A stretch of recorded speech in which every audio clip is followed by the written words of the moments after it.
Allons nous mettre debout pour la lecture de la parole. Tutasimama kwa ajili ya kusoma neno. Sommes dans le livre de Luc. Tuko katika kitabu cha Luka.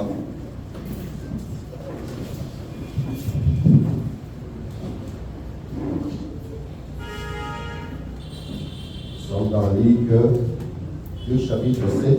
Tuko katika kitabu cha Luka sura 7, Verset 11 jusqu'au verset 16. mstari wa 11 mpaka 16. Lisons au nom de Jésus. Tunasoma kwa jina la Yesu. Les jours suivants, Siku ya kuja, Jésus alla dans une ville appelée Naïn. Yesu akaenda katika mji unaoitwa Naini. Ses disciples et une grande foule faisaient route avec lui. Wafuasi wake na taifa nyingi wakamfuata. Lorsqu'il fut près de la porte de la ville, Walipokuwa karibu na mlango wa mji, voici, on portait en terre un mort, tazama, walikuwa wanaleta mtu anayekufa, fils unique de sa mère, mwana pekee wa mamake, qui était veuve. ambaye alikuwa ni mjane, Et il y avait avec elle beaucoup de gens de la ville. na kulikuwa watu wengi wa mji. Le Seigneur l'ayant vu, Bwana alipomwona fit émis de compassion pour elle. akamwonea huruma Et lui dit, na akamwambia, ne pleure pas. usilie. S'approcha, toucha les cercueils, Akamkaribia akagusa jeneza, ceux qui le portaient s'arrêtèrent. wale ambao walikuwa wanampeleka wakasimama, Il dit, wakasema, jeune homme, je te le dis, lève-toi. kijana nakwambia inuka. Et le mort s'assit Na ule maiti et akaikala, se mit à parler. akaanza kusema. Jésus le rendit à sa mère. Yesu akampatia mamaye. Tous furent saisis de crainte Wote wakaogopa et ils glorifièrent Dieu, na wakaanza kumtukuza Mungu disant, un grand prophète apparut parmi nous na kusema, nabii mkubwa amekuja kwetu et Dieu a visité son peuple. na Mungu ametembelea taifa lake. Bien-aimé, tu peux t'asseoir. Mpendo, unaweza kuikala Le temps que je continue avec la lecture. wakati nitaendelea na usomaji. Nous sommes dans 2 Rois chapitre 2. Tuko katika kitabu cha Wafalme wa pili Je lis à partir du verset 19 sura 2, nitasoma mstari wa 19 jusqu'au verset 22. mpaka 22. Les gens de la ville dirent à Élisée, Watu wa mjini wakamwambia Elisha, voici le séjour de la ville est bon, angalia, kwa kusi mahali pa mji ni pazuri, comme le voit mon Seigneur. kama Bwana anapaona, Mais les eaux sont mauvaises lakini maji haifai et le pays est stérile. na nchi huzaa mapooza. Il dit, Akasema, apportez-moi un plat neuf niletee chombo kipya, et mettez-y ficelle. mtie chumvi ndani yake. Et il lui apportait. Na wakamletea. Il alla vers la source des eaux Akaenda kwenye chemchemu ya maji, et il jeta du sel akatupa ile chumvi humo ndani, et dit, akasema, ainsi parle l'Éternel, asema Bwana wa majeshi, j'ai assaini ces eaux. nimeyaponya haya maji, Il n'en produira plus ni mort ni stérilité. hakutatoka tena kufa wala kuzaa mapooza. Et les eaux furent assainies Na maji yakapona jusqu'à ces jours, hata leo, selon le parole qu'avait prononcé Élie. sawasawa na neno la Elisha. Que Dieu te bénisse. Mungu akubariki. Tu peux augmenter encore cette écriture. Unaweza kuongeza tena ya andiko, Matthieu chapitre 6, Mathayo sura 6 le verset 28 jusqu'au verset 30. 28 mpaka 30. Et pourquoi vous inquiétez au sujet du vêtement? Kwa sababu gani mnajisumbua kwa ajili ya mavazi? Considérez comment les lits de champ. Fikirini maua ya shambani, Donc, considérez comment croissent les lits de champ. fikirini maua ya shambani namna yanayokomaa, Ils ne travaillent ni ne filent. hayafanye kazi wala hayasokoti. Cependant, je vous dis que Salomon, Na waambia hata Sulemani, même dans toute sa gloire, hata katika fahari yake n'a pas yote, été vêtu comme l'un d'eux. hakuvikwa kama mmoja wao. Si Dieu revêt ainsi l'herbe des champs, Kama Mungu huivika hivi majani ya kondeni qui existe aujourd'hui yaliyo leo et qui demain sera jeté au four, na kesho hutupwa kilubuni, ne vous vêtira-t-il pas à plus forte raison, je hata wavika nyinyi gens de bête de foi? Enyi watu wa imani haba. Est-ce que tu peux acclamer encore très fort pour Jésus? Tunaweza shangilia kwa Yesu wa Yesu. Acclame très fort pour le roi des rois. Shangilia kwa wafalme. Acclame le Dieu.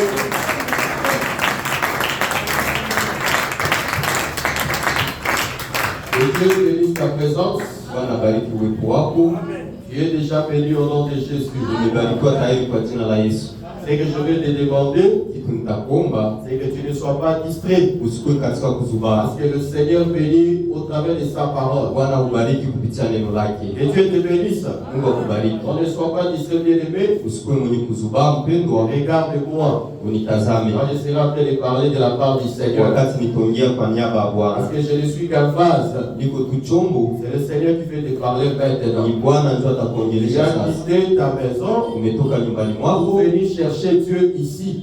kuja kumtafuta Mungu hapa. Et Dieu te bénisse. Mungu akubariki. Voici le temps que Dieu veut te parler. Njoo wakati Mungu anataka kuongelea Voilà hivi. pourquoi écoute la parole du Seigneur. Sikiliza neno la Bwana. Et Dieu te bénisse. Mungu akubariki. Bien-aimé, depuis le mardi, Tokea siku ya pili nous avons introduit un thème tulifungua kichwa somo et nous avons intitulé le miracle de Naïd. ambayo inaitwa miujiza ya Naini. Et Dieu te bénisse. Mungu akubariki. Et Dieu bénisse tous ceux-là à qui Dieu a donné la possibilité Mungu abariki wale ambao Mungu alipatia uwezo d'être là le mardi et le jeudi. kuwa hapa siku ya ine na siku ya pili. Et Dieu vous bénisse encore. Mungu awabariki tena. Et Dieu vous bénisse abondamment, bien-aimés. Mungu awabariki zaidi Parce mpendwa. qu'il est le rémunérateur de ceux qui le servent. Yeye analipa wale wanaomtumikia. Ne pense jamais que le temps que tu passes à Seigneur, c'est un temps perdu. Usifikiri ya kwamba unapoteza wakati hapa.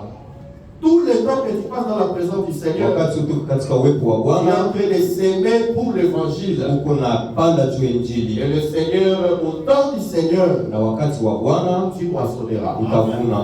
Et Dieu te bénisse. Amen. Tu moissonneras, bien-aimé. Utavuna mpendwa. Si toi tu n'as pas encore moissonné, Kama wewe hauyavuna bado, je t'informe qu'il y a des bien-aimés na kujulisha kwamba kuna wapendwa qui sont en train de moissonner. ambao wako navuna Le sasa. Seigneur est en train de faire des grands miracles au milieu de nous. Bwana iko nafanya miujiza mikubwa Le katikati Seigneur est en yetu. train de guérir les maladies que les médecins ne pouvaient pas guérir. Iko naponya magonjwa ambao waganga Le hawezi Seigneur est kuponya. en train de donner des bébés à ceux qui n'enfantaient pas. Pia watoto Le kwa wale Seigneur est en ambao train de donner hawazai. du travail. Iko napana kazi. Ne pense pas que comme le Seigneur est capable d'exaucer, Usifikiri vile Bwana et hakujibu le Seigneur n'agit pas au milieu de nous. ya kwamba hafanyi Donc, le katikati Seigneur yetu. agit au milieu de nous. Iko nafanya Et katikati il fait yetu. des grandes choses au milieu de Iko nous. nafanya makubwa Et katikati le problème, yetu. c'est pas toi attendre le temps de Dieu. Wewe uvumilie tu muda wa Bwana. Parce qu'il fait chaque chose à Kwa son sababu temps. anafanya kila kitu kwa wakati wake. Et Dieu te bénisse. Mungu akubariki. Et Dieu te bénisse. Mungu akubariki. Acclame encore très fort pour Jésus. Shangilia tena zaidi juu ya Bwana Yesu. Gloire à Jésus. Sifa kwa Yesu. Bien-aimés, Pendwa, nous sommes en train de parler sur le miracle de Naïd. tuko tunaongea juu ya miujiza ya Naini. Il est question d'un miracle. Ni miujiza. Qu'est-ce qui s'est passé à Naïd? Nini ilifanyika Naini? À Naïd, Naini, il y a eu la résurrection des morts. mtu aliyekufa akafufuka. Jésus a ressuscité un mort à Yesu Naïd. alifufua aliyekufa Naini. Voici le miracle de Naïd. Ndio miujiza ya Naini. Que Dieu te bénisse. Mungu akubariki. La Bible dit ceci. Biblia inasema Un jour, siku moja Jésus s'est rendu à Naïd. Yesu alikuwa anaenda Naini. Et pendant qu'il était près de la porte de la ville, Alipokaribia mlango wa mji, dans la ville, katika il mji y avait une femme kulikuwa mjane qui avait perdu son fils unique. alikuwa anapoteza mwanake wa pekee. Elle pleurait son fils, Alikuwa anamlilia mwanaye accompagné d'une grande foule. na alikuwa anasindikiza na umati wa watu. Et Dieu te bénisse. On allait enterrer le fils mort. Walienda mzika huo aliyekufa, Et pendant qu'on allait l'enterrer, na katika njia près de la porte, karibu na mlango c'est là qu'ils vont croiser Jésus. hapa watakutana na Yesu. Que Dieu te bénisse. Mungu akubariki. Cette femme pleurait son fils. Huyu mwanamke alilia Quand mwanake. Jésus va le voir, Wakati Yesu atamwona, Jésus va d'abord arrêter le pleur de cette femme. Yesu atamnyamazisha Il kwanza, va dire, femme, ne pleure pas. atamwambia mwanamke usilie. Que Dieu te bénisse. Amen. Après cela, Baadaye Jésus Yesu va prendre sa main atakamata et mkono il va wake, mettre sur le cercueil ataweka juu ya jeneza dans lequel on avait placé cet enfant. mule ndani mtoto alikuwa. Ensuite, Baadaye Jésus va parler, Yesu ataongea, l'enfant sera ressuscité ressusciter. mtoto atafufuka Il va prendre cet enfant, na atamkamata, il va le remettre entre les mains du Seigneur. atamweka katika mikono ya mama yake. Et Dieu te bénisse. Mungu akubariki. C'est tous ces mouvements-là Hii mouvement yote que nous hapa allons décortiquer ensemble ndio tutaongea pamoja dans la grâce de Dieu. kwa neema ya Mungu. Et déjà le jeudi, Siku ya ine nous tayari avons commencé à t'expliquer tulikufasiria pourquoi sababu gani, Jésus sababu gani Yesu a arrêté premièrement le père de cette femme. alimnyamazisha mwanamke. C'est pour dire, bien-aimé, Ni kusema mpendwa, Jésus Bwana ne Yesu peut pas tendre sa main hawezi kunyosha mkono wake s'il n'a pas encore arrêté le plein. kama hayakunyamazisha. Pour que Jésus ressuscite ses fils, Maksudi Yesu il amwamshe fallait Bwana, d'abord qu'il dise aux femmes ne pleure pas. ilibidi amnyamazishe kwanza mwanamke. Que Dieu te bénisse. C'est un homme qui va révéler sa main. Njoo atainua mkono Tout wake. ça, ce sont des mouvements bien-aimés. Yote ni mouvement Et par mpendwa. la grâce de Dieu, nous allons Kwa t'expliquer. neema ya Mungu Maintenant, tutaifasiria. écoute, bien-aimé. Sikiliza mpendwa, Cette femme, huyu mwanamke nous avons expliqué que tulikufasiria dans la révélation, katika Ufunuo. cette femme, Huyu mwanamke elle parle d'Adam. anaongelea Adamu. Et Dieu te bénisse. Mungu akubariki. Pourquoi? Sababu Parce gani? que je vais t'informer. Nitakujulisha Et Adam, Adamu dans le jardin d'Éden, katika bustani ya Edeni il avait perdu aussi son fils. alipoteza mwanawake pia. Et Dieu te bénisse. Amen. Ne sois pas troublé, bien-aimé. Usichanganyikiwe Je suis mpendwa, dans la révélation. liko katika Ufunuo. Et Dieu te bénisse. Amen. Parce que dans la connaissance comme ça, Katika kujua hii Adam n'avait pas perdu un fils. Adamu akumpoteza mtoto Edeni. Et Dieu te bénisse. Amen. Il l'a enfanté après qu'il soit chassé loin du jardin d'Éden. Alizaa kisha kumfukuza. Alors quand je te dis que Adam a fait un fils Nikwambia Adamu alikuwa na mwana qui était mort, ambaye alikufa, comprends que je suis dans la révélation. jua kwamba liko katika Ufunuo. Et Dieu te bénisse. Amen. Parce que dans la révélation, Katika Ufunuo, selon 1 Jean chapitre 5 verset 12, Yohana 1:5-12, un fils mwana représente toute une vie. anaonyesha sawa uzima. Que Dieu te bénisse. Amen. Un fils aussi, Mwana il pia représente aussi tout un héritage. anaonyesha kwamba urithi. Que Dieu te bénisse. Amen.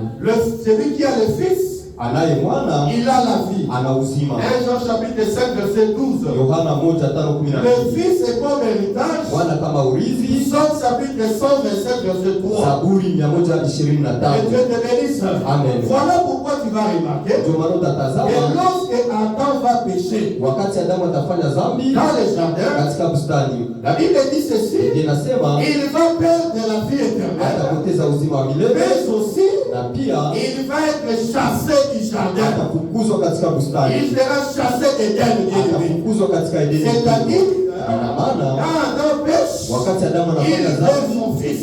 anapoteza mwanake. Amen. Et Dieu te bénisse. Est-ce que tu as compris?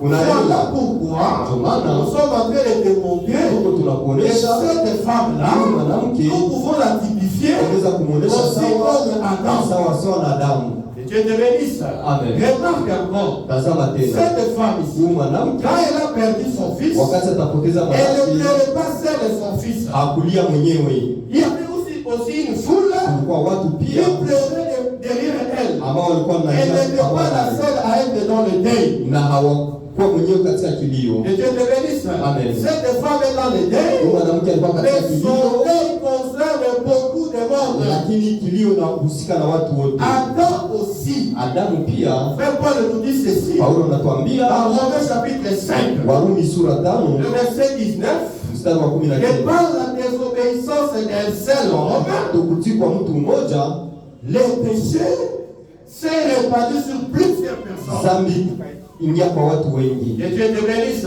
Amen. C'est-à-dire Adam qui l'a péché. Wakati alifanya dhambi, Toute l'humanité watu wote a péché au travers de lui. wakakuwa wenye dhambi kupitia Toute Adamu. l'humanité Taifa mzima a perdu le Fils au travers d'Adam. wakapoteza mwana kupitia Adamu. Et Dieu te bénisse. Amen. Je vais encore ouvrir une parenthèse Nitafungua kifungu hapa pour encore informer l'Église. niujulishe kanisa On ne dort pas quand on est en train de parler de la part du ya Seigneur. kwamba hawasinzie sawa wako wanaongea tu Bwana. Si tu as un frère ou sœur qui dort à côté de toi, bouge-les. Kama kuna ndugu anasinzia, C'est mépriser la parole de Dieu. kuharibisha neno la Mungu. La Bible dit ceci. Inasema Et maudit celui qui prend l'œuvre de Dieu avec négligence. analaana ule ambaye anakamata kazi ya Alors Mungu. la Bible dit ceci encore. Biblia Et inasema nous qui sommes faibles, forts, wale ambao wenye nous nguvu puissions supporter ceux qui sont faibles. tuvumilie wenye wadhaifu. Ton père ne peut pas parler Babako hawezi kusema et tu trouves que c'est le temps de dormir. naone ya kwamba ni wakati ya Le minimum c'est kusinzia. de se lever, Unapaswa simama éviter de somnoler devant ton père. uepuke kusinzia mbele ya babako. Que Dieu te bénisse. Amen. Que Dieu pardonne tous ceux qui sont en train de dormir. Bwana wasamehe wote S'ils wanaosinzia. sont malades, alors ils se mettent debout, Kama ni wagonjwa wanaweza ils kusimama s'efforcent de ne pas dormir. makusudi Que wasisinzie. Dieu nous bénisse. Mungu atubariki. Acclame très fort pour Jésus. Tangulia zaidi juu ya Yesu. La Bible dit ceci, bien-aimé. Biblia inasema Et ceux qui s'approchent de l'Éternel wote wanaomkaribia doivent Bwana croire que l'Éternel existe. waamini ya kwamba Bwana Si tu yupo. es venu en ce lieu, Kama umekuja kwenye nafasi tu n'as pas préféré rester chez toi. hakutaka kubaki C'est parce que nyumbani, tu sais que Dieu est ici. kwa sababu ulijua Tu mimi sais niko que tu hapa. es venu chercher l'Éternel. Unajua kwa Alors je comprends mal, bien-aimé. naelewa vibaya Et quand nous avons chanté, wakati quand nous tuliimba, avons dansé, wakati tu tulicheza ne dormais pas. haukusinzia, Et quand ton Seigneur veut te parler, lakini Bwana anataka c'est à kusema ce moment-là que trouve l'occasion de dormir. wewe unaweza Que kusinzia Dieu te délivre au nom de Jésus. na kufungue kwa jina la Yesu. Il te fasse grâce, bien-aimé. Bwana akujalie neema mpendwa. Bien-aimé, vous savez, Mpendwa, quand les mnajua hommes de Dieu se mettent debout, wakati watumishi wa Mungu parler de la wanasimama part du Seigneur, kwa kuongea, kuna c'est en nafasi ya Bwana. qualité de berger Ni sawasawa wachungaji face aux brebis. kwa kondoo. Si un berger ne peut pas voir son brebis, Mchungaji hawezi kuona kondoo emprunter une voie dangereuse inapita katika njia ya hatari et les laisser. na Vous pamoja savez, dans la Bible, katika il y a Biblia quelqu'un qui est mort. kuna ule aliyekufa Parce que seulement il dormait quand Paul péchait. kwa sababu alikuwa anasinzia wakati Paulo alikuwa Et anahubiri. heureusement, Paul était un homme de Dieu puissant. Paulo alikuwa mwenye nguvu, Cet homme-là était mort. huyu mtu alikufa. Pourquoi? Sababu gani? Il somnolait pendant qu'on prêchait. Alikuwa anasinzia katika mahubiri. Mais Paul était un homme puissant, frère. Paulo alikuwa mtu mwenye Que nguvu. Dieu me fasse grâce dans pour la dimension là. Mungu akujalie neema ifike mbele ya kumasia.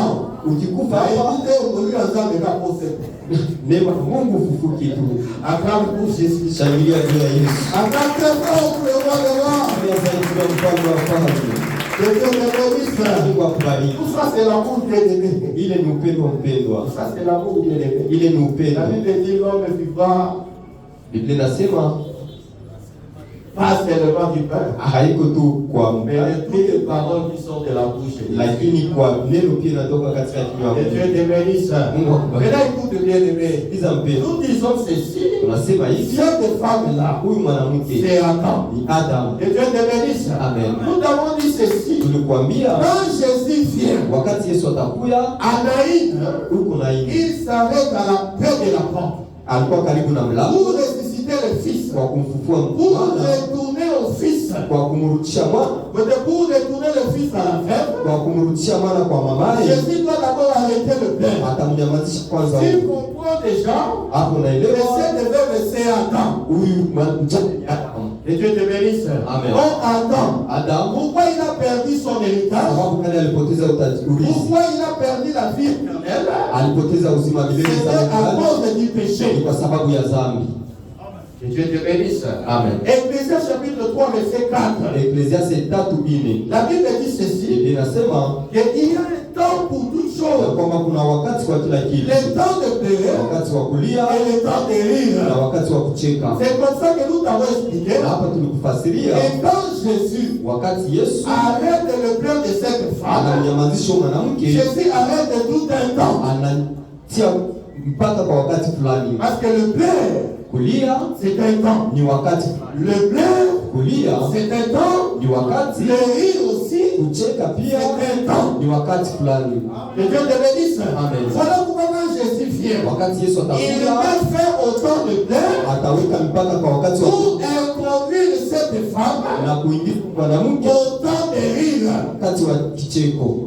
Que Dieu te bénisse. Amen. Que le Seigneur change aussi les temps et les circonstances dans ta vie. Bwana abadilishe nyakati na majira katika maisha Que yako. Dieu te bénisse. Mungu akubariki. Il change les temps de pleurs. Abadilishe wakati wa Il kulia, t'improvise aussi dans un temps de rire. akuingize katika Et wakati wa il y a kucheka. aussi les temps de rire. Kuna wakati pia Dans kucheka la connaissance comme ça. katika kujua Quand hivi. tu pleures, Wakati unalia sache que ujue pia celui qui t'a fait pleurer Mungu anakufanya ulie, verra aussi qu'à un temps, atafanya ya kwamba que tu wakati puisses rire au nom de Jésus. ucheke pia. Que Dieu te bénisse. Amen. Nous t'avons montré ceci. Tulikuonesha Et hivi, le temps de pleurs, wakati unalia c'est le temps où l'homme perd son fils. ni wakati mtu anapoteza C'est mwanake, le temps où l'homme perd la vie. anapoteza uzima, C'est le temps où l'homme perd l'héritage. anapoteza urithi. Bon, un homme qui perd la vie, Huyu mtu anayepoteza uzima c'est un homme mort. ni mtu anayekufa. Que Dieu te bénisse. Amen. C'est-à-dire le temps de pleurs, Wakati wa c'est kulia le temps où règne la mort. ni wakati ambao kifo inatawala. Que Dieu te bénisse. Amen. Quand Adam a péché, Wakati Adamu alifanya il a dhambi, perdu son fils. alipoteza Il a mwanake, perdu la vie. alipoteza uzima, Il est mort. akakufa. Donc le temps de pleurs, Wakati wa kulia c'est le temps aussi ni wakati où pia règne le péché. ambapo dhambi inatawala. Que Dieu te bénisse. Amen. Bon, par rapport à la prophétie, Kulingana na unabii, le temps où la mort a régné, wakati ambao kifo le temps où le péché a régné, wakati ambapo dhambi litawala c'est le temps de la loi. ni wakati wa sheria. Que Dieu te bénisse. Je peux te dire aussi Nikwambie pia que le temps de pleurs, wakati wa kulia c'est le temps de la loi. ni wakati wa sheria, Le temps du rire, wakati wa kucheka c'est le temps de la grâce. ni wakati wa neema. Que Dieu te bénisse. Amen. Oh, bien-aimé, Pendwa, pendant le temps de la loi, wakati wa sheria c'est le péché qui régnait. dhambi ndio litawala. Que Dieu te bénisse. Amen. Oh, le péché a régné avec la mort. Litawala pamoja na kifo. Que Dieu te bénisse. Amen. Quand Jésus vient Wakati Yesu atakuwa à entrer en Naïm, kuingia Naini, près de la porte, karibu na mlango, c'est pour arrêter tout un temps. ni kutia mwisho kwa C'est wakati pour mettre fulani, fin à la loi. ni kutia mwisho En sheria. d'autres termes, Seli c'est pour wengine mettre fin au péché. ni kutia mwisho wa C'est pour dhambi, mettre fin au règne de la ni mort. kutia mwisho utawala wa mauti. Que Dieu te bénisse. Amen. Parce que la Bible dit ceci. Linasema Dans Romains chapitre 5, verset 12, Waroma 5:12 il est écrit ceci. imeandikwa, C'est pourquoi, na ndio maana comme par un seul homme le péché est entré dans le monde, kwa njia ya mtu mmoja dhambi iliingia katika dunia, et par le péché la mort, na kupitia dhambi kifo, et qu'ainsi la mort s'est étendue sur tous les hommes, na kifo ikaingia kwa watu parce que tous ont péché. kwa sababu wote walifanya dhambi. Que Dieu te bénisse. Amen. Quand le péché est entré, Wakati dhambi iliingia, la mort est aussi entrée. pia ikaingia. C'est temps ici, Ni le temps où le péché ni wakati ambao dhambi et où la mort est entrée, ambao kifo c'était le temps de la loi. ilikuwa ni wakati wa C'est ici sheria. que je suis en train de te dire. Hii niko nakwambia, Même dans le jardin d'Éden, hata katika bustani ya c'était toujours le temps de la loi. ilikuwa ni wakati wa La sheria. loi, il Sheria faut bien la comprendre, frère. kuelewa mzuri. Que Dieu te bénisse. Mungu akubariki. Vous savez bien aimé, Unajua quand mpendwa, Dieu va parler seulement dans le jardin, wakati Mungu ataingia katika il va bustani dire ceci. atasema, Le jour que tu mangeras de l'arbre siku utakula de la connaissance du bien et du mal, na mabaya tu mourras. utakufa. Là déjà le Seigneur avait donné la loi. Hapa Mungu alipana sheria, Et quand il a donné la loi, wakati alipana la sheria mort est entrée. kifo ikaingia. Si le Seigneur n'avait pas parlé ainsi, Kama Bwana il angeliongea n'aurait pas la mort. kifo angekuwa. Que Dieu te bénisse. Amen. Paul a fait dire ceci. Paulo anasema Que la mort kifo a régné ilitawala depuis Adam toka Adamu jusqu'à Moïse. mpaka Musa. Que Dieu te bénisse. Amen. Donc à partir des gens dans le jardin, Katika bustani la mort régnait. kifo La ilikuwa, loi était là. sheria Et ilikuwa, cette loi-là, na hii sheria cette mort plutôt, hii kifo est allée jusqu'à Moïse. ilienda mpaka Musa. Que Dieu te bénisse. Amen. Ce Moïse-là aussi, Moise ce n'est pas un Moïse homme. haiko Musa Parce mtu. que quand Moïse est mort, Wakati Musa ce n'est pas alikufa quand c'est pour ce moment-là que la loi a pris fin, non. haiko ndio kifo Sinon, ilikamata nous allons dire que mpaka la grâce a commencé avec Josué.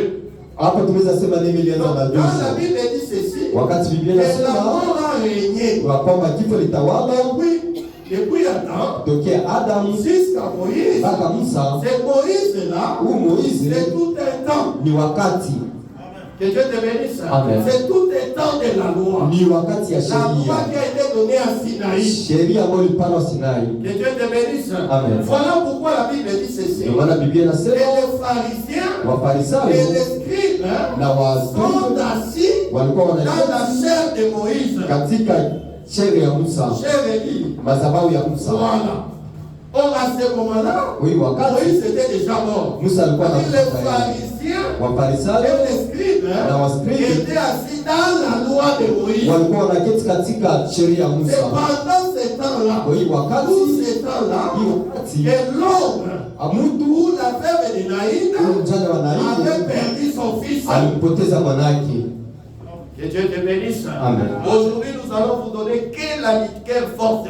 Leo tutawapatia tu mvinyo wa nguvu. Que Dieu te bénisse. Amen. Nous allons parler seulement comme ça. Tutaongea tu Que vile. Dieu te bénisse. Amen. Parce que l'église Kanisa est bâtie inajengwa sur la parole juu ya neno qui est prêchée ambayo inahubiriwa selon 4 parlers.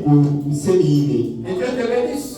Et l'église doit être habituée à toutes ces na parlers. kanisa inapaswa kujihabitue kwa hiyo misemi ine Que yote. Dieu te bénisse. Amen. Donc tu comprends bien aimé. Unaelewa mpendwa, Et le temps de plaire, wakati wa kulia c'est le temps de la loi. ni wakati ya sheria, C'est le temps du péché. ni wakati wa C'est dhambi, le temps où la mort ni règne. wakati kifo inatawala. Mais si Jésus est venu, Kama Yesu alikuya comme le Fils unique du Père, kama mwana pekee wa Baba c'était pour arrêter d'abord la loi, kutia sheria pour arrêter kumwisho, le péché, kutia dhambi pour kumwisho, arrêter la mort. kutia kifo Donc quand kumwisho. Jésus vient, Wakati Yesu il se atakuja pose près de la porte. anasimama karibu na C'est un mlango, mouvement prophétique ni hali ya unabii qui annonce seulement inatangaza tu l'œuvre de la rédemption. kazi ya ukombozi. Que Dieu te bénisse. Amen. Parce que vous allez remarquer, Tazama, quand Jésus arrive, wakati Yesu atakuja, Jésus Yesu ne va pas entrer dans la ville. hataingia katika mji, Jésus va se mettre atasimama hors de la ville. nje ya mji. En d'autres termes, Useme il wengine, va se mettre hors du camp. atabakia nje mji. Que Dieu te bénisse. Amen. Or, ce langage-là, Hii usemi il est hors du camp. nje ya Et près de la ville, karibu na mji, Frère Paul a déjà expliqué ça. Paulo amefasiria tayari. Que Dieu te bénisse. Amen. Dans Hébreux chapitre 13. Waibrania 13, Hébreux chapitre 13, verset 12. Waibrania 13, La Bible dit ceci. Biblia inasema C'est pour cela kwa hiyo que Jésus aussi, Bwana Yesu pia afin de sanctifier le peuple par son sang, makusudi atakase taifa lake a kwa damu yake, souffert hors de la porte. aliteseka nje ya mlango. Que Dieu te bénisse. Amen. La souffrance qui se fait hors de la porte, Mateso ambayo yanafanyika nje ya c'est mlango la souffrance de la croix. ni mateso ya msalaba. Que Dieu te bénisse. Amen. C'est-à-dire quand Jésus vient, Wakati Yesu il atakuja, s'arrête près de la porte, anasimama karibu na hors mlango du camp, nje ya kambi, c'est pour souffrir. ni kwa Or, kuteseka. cette souffrance, Hii mateso c'est l'œuvre de la ni croix. kazi ya msalaba. Cette œuvre de la croix Hii kazi ya avait pour msalaba but ilikuwa na d'arrêter lengo le pleur d'une femme, ya kunyamazisha mjane, d'arrêter le pleur d'Adam. kunyamazisha Adamu. Que Dieu te bénisse. Amen. Hors d'Adam, Katika c'est Adamu nous tous qui étions tombés. sote tulianguka. Que Dieu te bénisse. Amen. Voilà pourquoi Ndio maana Jésus s'arrête près de la porte, Yesu anasimama karibu na mlango, arrête le pleur. ananyamazisha Nous kulia. avons dit aussi, bien aimé, Tulikwambia pia que le pleur kulia ne peut aussi signifier autre chose. haiwezi kuonyesha, inaweza kuonyesha kitu kingine. Voilà, c'est le frère Jean qui dit Ni ceci. Yohana anaionyesha. Il pleurait. Nani alilia? Il pleurait. Alikuwa analia, Jean pleurait. alikuwa Dans analia. l'Apocalypse chapitre 5, Ufunuo sura 5 et verset 4. mstari wa 1. Il pleurait pourquoi? Alilia sababu gani? Il pleurait Alilia parce que personne kwa sababu n'était trouvé digne hakuwa mtu alikuwa anastahili d'ouvrir les livres kufungua kitabu ni de les na regarder. kuitazama. Que Dieu te bénisse. Amen. C'est-à-dire le temps de plaire. Wakati wa kulia C'est le temps aussi ni wakati où pia le livre est fermé. kitabu kinafungwa. Que Dieu te bénisse. Amen. Les jeudis, Siku ya nous ile avons expliqué les livres. tulikufasiria kitabu, Les livres kitabu comme les ciels. sawa mbingu. Que Dieu te bénisse. Amen. S'il plaît, Kama kulia c'est le livre fermé. ni kitabu kinafungwa. Que Dieu te bénisse. Amen. C'est le livre Hii fermé. kitabu Nous avons expliqué ça comme le ciel. tulikuonyesha kama mbingu. Que Dieu te bénisse. Amen. On n'aura pas le temps de revenir là-bas. Hatutarudia pale. Nous avons posé l'enseignement dans les groupes. Tuko na mafundisho katika makundi Si ya tu veux WhatsApp. savoir Comment le livre est devenu le ciel? Kama unataka kujua namna gani kitabu ni Pendant les groupes de l'église, wende katika makundi ya et tu vas kanisa savoir tout cela. Mais utaielewa. tu dois savoir, bien aimé, Mjue mpendwa, que Dieu kama Mungu parle à plusieurs reprises, anasema kwa kurudilia mais de plusieurs manières. kwa hali Que mbalimbali. Dieu te bénisse. Amen. Je vais toujours appeler le frère Jean Nitamwita Yohana pour dire quoi? kwa kusema nini? Jean dit ceci. Anasema hivi, Il pleurait alilia parce que kwa sababu le livre était fermé. kitabu ilikuwa inafungwa. C'est-à-dire le temps que le livre est fermé, Wakati kitabu kinafungwa c'est le temps de pleurer. ni wakati wa kulia. Que Dieu te bénisse. Amen. Maintenant, remarque bien aimé. Tazama mpendwa, Les livres kitabu dans la Bible katika Biblia ne parlent pas seulement du ciel. haiongei tu juu ya mbingu, Les livres peuvent parler aussi de tout un pays. inaongelea pia nchi fulani. Que Dieu te bénisse. Amen. Lisons les Écritures. Some maandiko. Dans Josué. Josué chapitre 18. Joshua 18, Josué 18, Joshua 18 verset 8 à 9. sura 8 hadi 9. Nous lisons au nom de Jésus-Christ. Tunasoma kwa jina la Yesu. Nous lisons au nom de Jésus-Christ. Tunasoma kwa jina la Yesu. Lorsque ces hommes s'élevèrent, Wakati ya watu waliinuka partirent pour tracer un plan du pays, wakaenda kwa kuandika nchi, Josué leur donna cet ordre. Yoshua akawapatia hii sheria: Allez parcourir le pays, endeni katika nchi tracez-en un plan, na kuiandika habari zake, et revenez auprès de moi. kisha mrudie tena hapa, Puis je jetterai les sorts pour vous. nami nitapiga kura kwa ajili yenu. Oui, je jetterai pour vous les sorts Nitapiga kwa ajili yenu kura devant l'Éternel à Sion. mbele ya Bwana huko Shilo. Verset 9.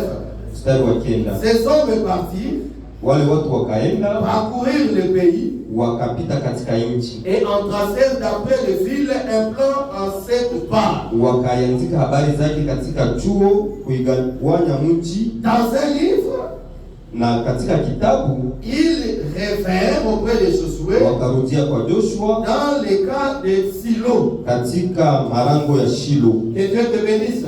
Amen. Ici, dans cette écriture, Katika hii andiko, avant que les enfants d'Israël mbele ya watoto wa Israeli puissent posséder Canaan, wamiliki Kanani, Josué va encore envoyer des espions Joshua atatuma maespion pour qu'ils aillent espionner la ville. makusudi waende Et kuespionner pendant mji, qu'ils vont espionner la ville, na wakati wataenda ils kuespionner vont prendre soin de faire la cartographie de la ville. watachapa hii mji. Que Dieu te bénisse. Amen. Quand ils ont fini de faire la cartographie, Wakati wataichapa, ils vont prendre ces éléments-là. watakamata hivi vitu ambavyo Ils vont walichapa, mettre ça dans un livre. wataiweka katika kitabu, Et puis ils vont prendre le livre. na watakamata kitabu, Ils vont remettre ça à Josué. watairudisha kwa Joshua. Que Dieu te bénisse. Amen. C'est-à-dire quand Josué avait le livre, Wakati Joshua yuko katika na kitabu, en réalité, kweli kweli il avait Canaan entre ses mains. alikuwa na Kanani katika mikono yake. Canaan était remis dans un livre. Kanani ilitiwa katika Que kitabu. Dieu te bénisse. Amen. C'est là où je te dis Na hapa que nakwambia le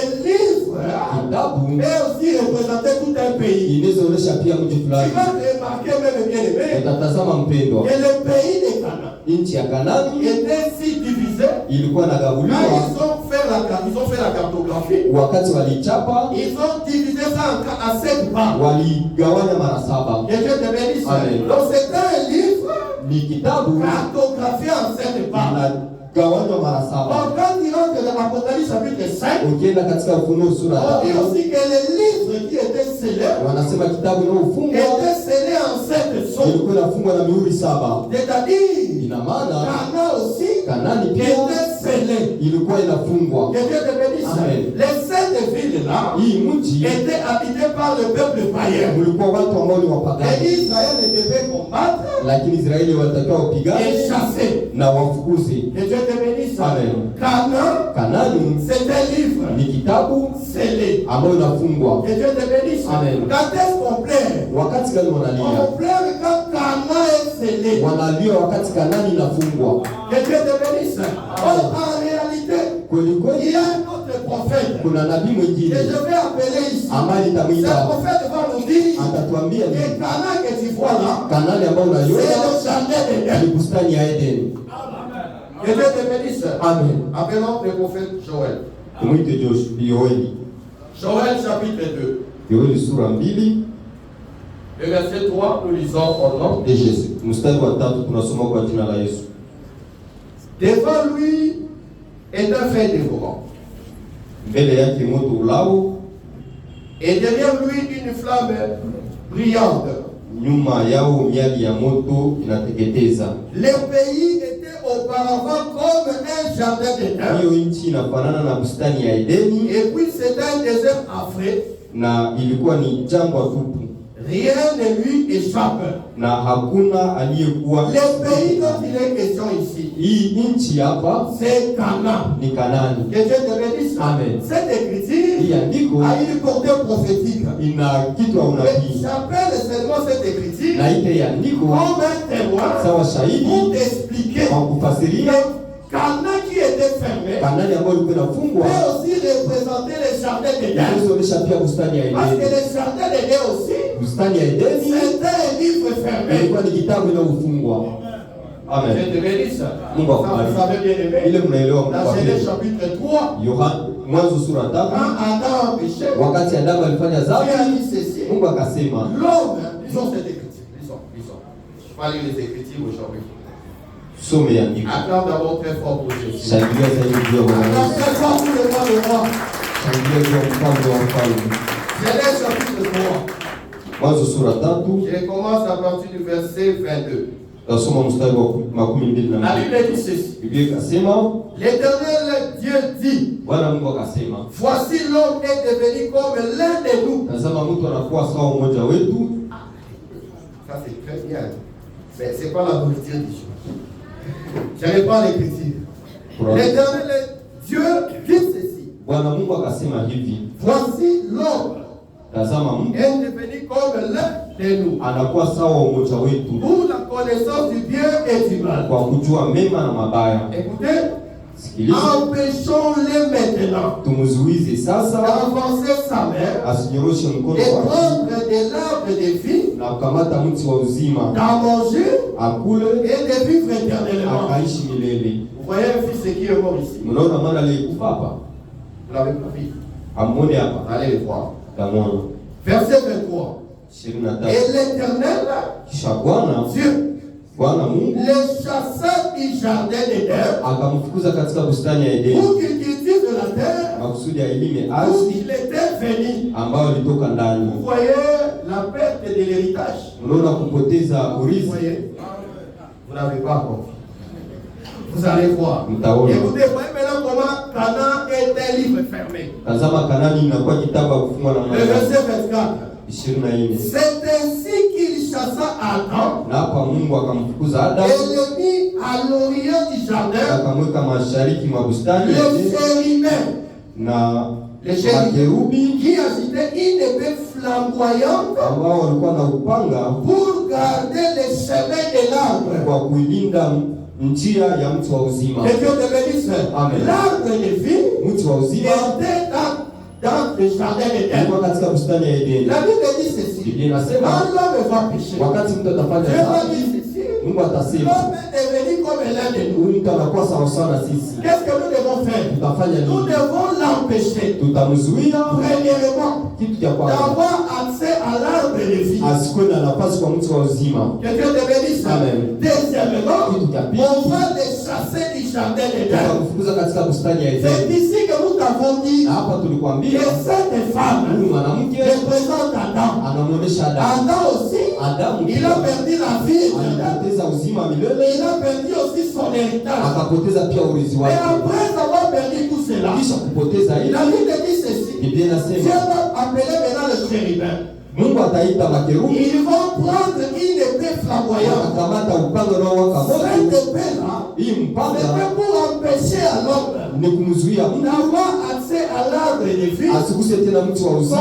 Autrement dit, ni kusema tena accès à son héritage. Asipate tena urithi wake. Que Dieu te bénisse. Amen. Quand l'homme perd la vie, wakati mtu anapoteza uzima, anapoteza pia utajiri.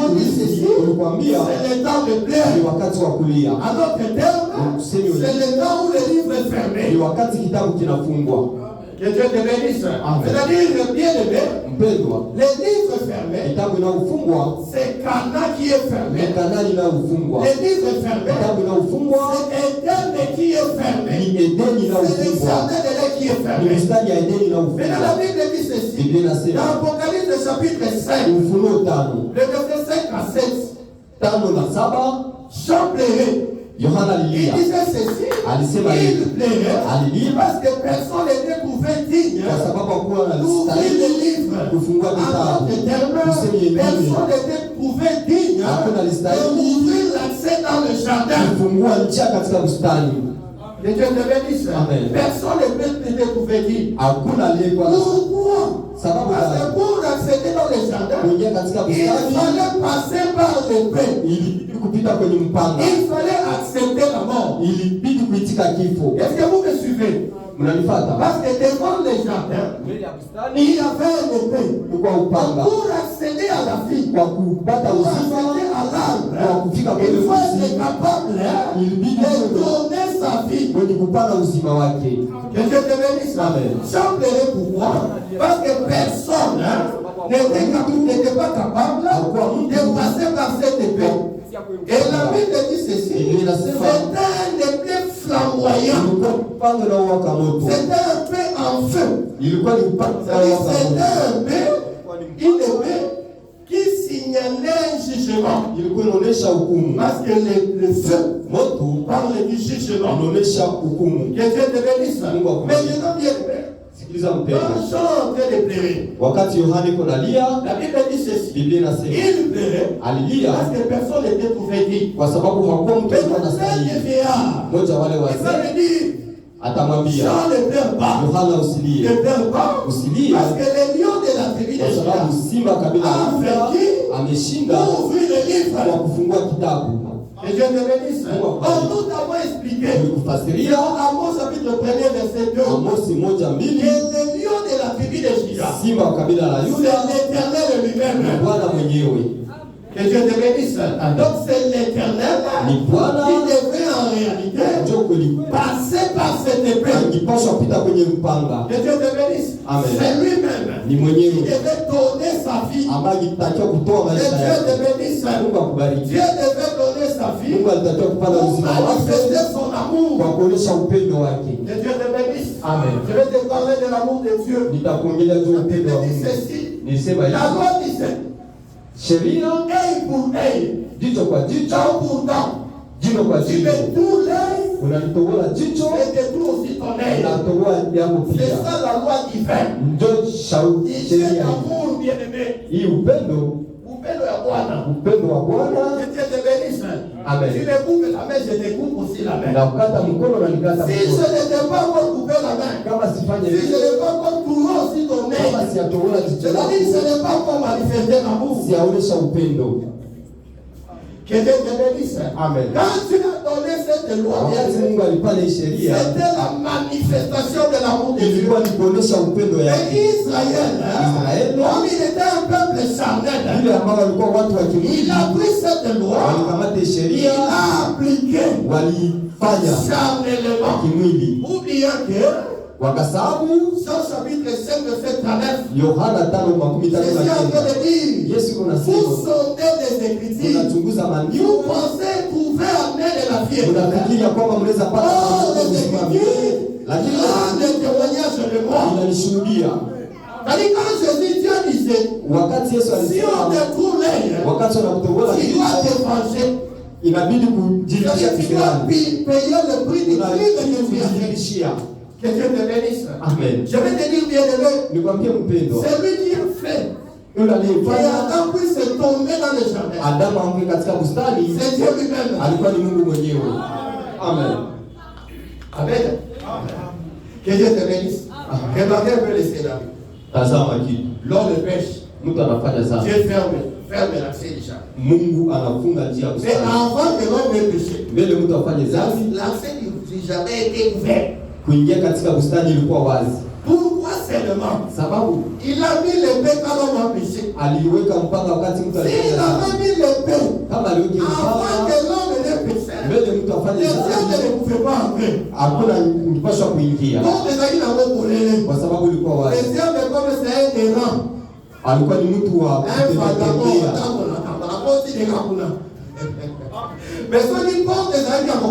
Kama mlango ulikuwa kufungiwa, hajiingia.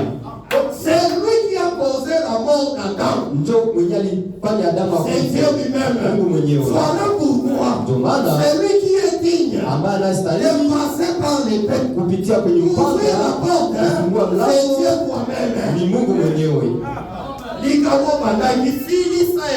Ile kitu alianza maliza. Amen. Je vais te dire bien de même. Nitakwambia ce que le Seigneur a commencé dans ta vie. Kile ambacho Bwana alianza katika maisha yako, il va le finir aussi lui-même. Atakimaliza mwenyewe. Si celui qui a commencé cette maladie. Kama ni ameanza ile parce que la Bible dit ceci.